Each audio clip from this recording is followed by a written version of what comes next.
Besar juga pasar dia. Pasar dia besar juga. Aku satu risau je. Anak aku kalau dah nampak mainan, Syah balik.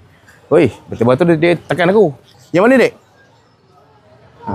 Aku bagi dia pilih. Payung ni aku beli untuk dia payung malam hujan. Oh. Anak aku dah dapat mainan. Alah, no lah baby. No. Baby, dek, no. Stroller baby jangan. Stroller baby jangan. Kau nak adik lagi ke? Oh, nak. Tak. Ambil. Nasi marah. Ambil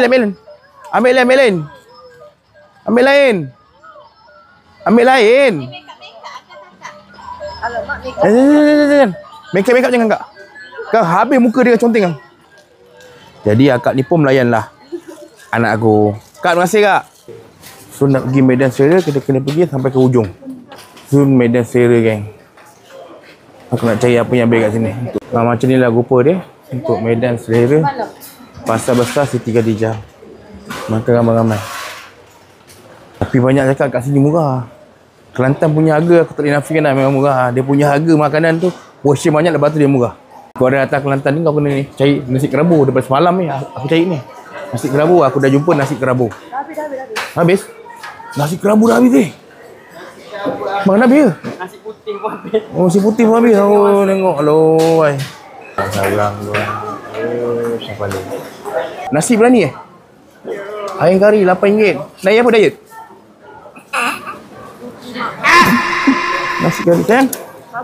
Kat Kelantan memang murah-murah dengan nasi dia. Nasi berani dengan ayam kari baru RM8. Kalau teka kat Melaka dah pergi belas-belas, tak belas-belas, puluh-puluh. Berani pada panas. Ada ayam hitam. Hitam semua dua. Dek, seperut tu. Gana be? Gana be? Ada kau? Dah. Ada tu.